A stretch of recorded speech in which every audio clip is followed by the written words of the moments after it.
Good day, everyone. Today, we are going to discuss recreational mathematics or math puzzles. A math puzzle is based on mathematical or numerical facts, rules, and objects, or whose solution requires strong mathematical reasoning, thought, or consideration. Mathematics is the study of abstract topics such as numbers, shapes, quantity, space, and change. In simple words, it is the study of facts related to numbers and shapes.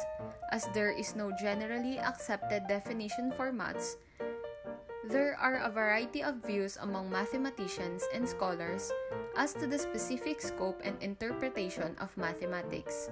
Math puzzles or mathematical puzzles form an essential part of recreational mathematics. They have special rules, but they do not typically involve competition between two or more players. Preferably, the solver must find a solution that satisfies the given conditions to solve a particular puzzle. Math puzzles require the basics of mathematics to solve them.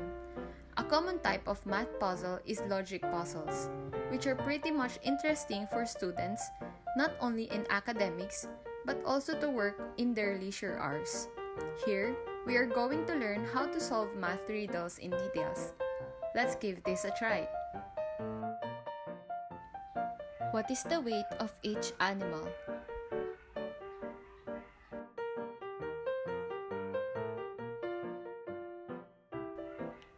The answer: if two bears are 120 kg, one bear is equals to 60 kg. A bear and a rabbit are 70 kg. If the bear is 60 kg alone, then the rabbit is 10 kg. Since the bear and the rabbit are 70 kg, the weight remaining for the fox is 20 kg. Well done! Next puzzle. What single digit appears most frequently between and including the numbers 1 and 1000?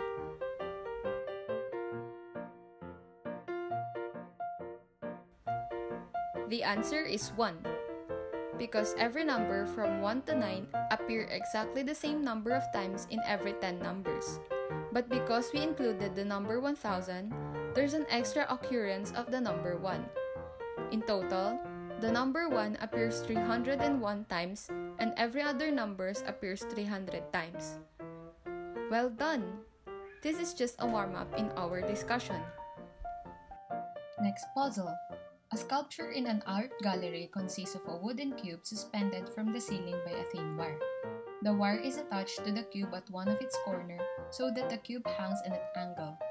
A butterfly lands on the top of the corner of the cube, the one that which the wire is attached. At 12 noon, every 5 minutes thereafter, the butterfly moves along one of the edges of the cube to reach a neighboring corner. The path of the butterfly around the cube is random, subject to the restriction that can only move along the edges of the cube, the corner nearest the floor, at 12:31. Take a guess!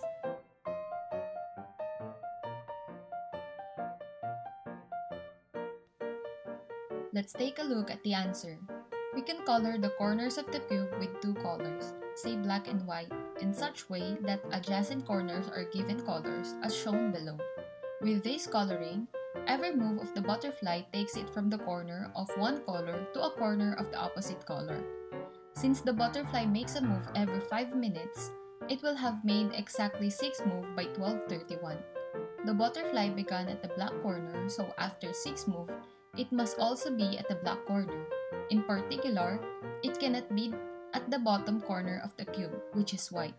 So the probability that the butterfly will be at the bottom corner of the cube at 12:31 is 0. Great job, guys! So, what if we try to solve a Tower of Hanoi? What is Tower of Hanoi exactly? Tower of Hanoi was invented in the 19th century, and since then, it's been used as a way to practice math concepts and algorithmic thinking. This popular puzzle is known by a few different names. Sometimes, it's called Lucas Tower in honor of its inventor, French mathematician Edward Lucas, who invented it in 1883. It is also referred to as the Tower of Brahma, because some believe that the temple from our legend is located in India and that monks actually Brahmin priests. The third and most popular name is the Tower of Hanoi.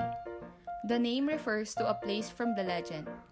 It is said that the tower is in the capital city of Vietnam, Hanoi. There are few rules we must obey. First, the disc can be moved only at one time. Second, only the disc at the top can be moved on another spot. And the last one is the disc can't be moved on top of the smaller disc, just on top of the larger disc or on the empty spot. All discs are in different sizes and stacked in a way that a smaller disc is on top of the larger. The goal is to move all the discs from the first spot to the third spot so they are stacked in the same way as in the beginning. You can play with any number of pieces and it's getting progressively harder with each new piece. Additional challenge is to solve the puzzle in the minimum number of moves. Try it yourself. I know you can do it very well. This is the video on how you can solve the Tower of Hanoi.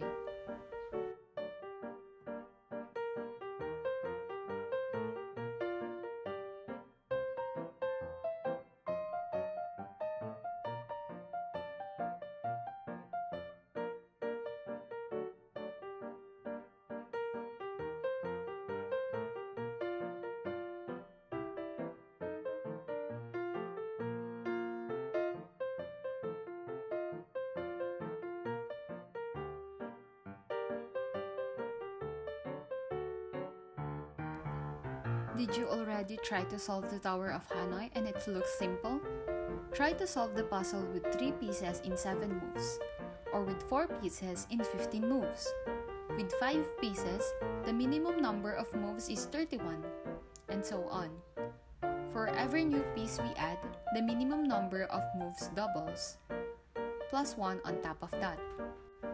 The formula used to calculate this is 2n minus 1, where n is a number of pieces used. So in this example, we use 5 discs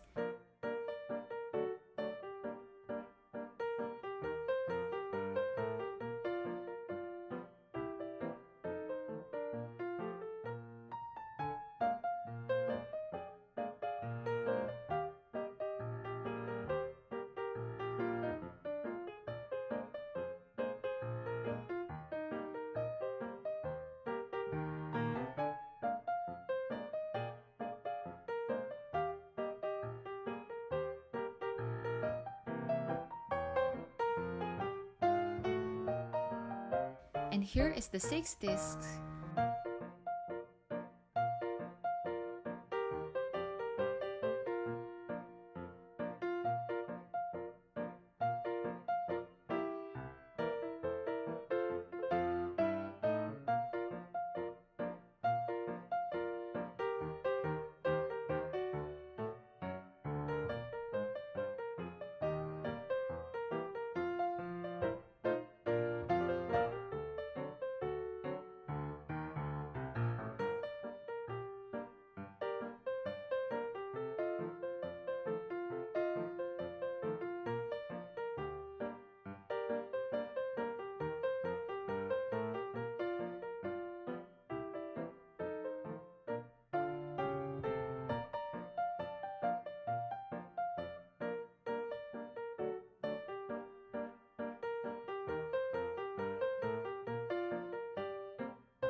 Seven discs, 8 discs, and so on. Now that you know how to solve a puzzle, try to play with your friends and family and teach them how to solve the Tower of Hanoi with minimal moves. That is our discussion for today's video. Thank you for watching and see you on our next lessons here in Ilocano Math TV.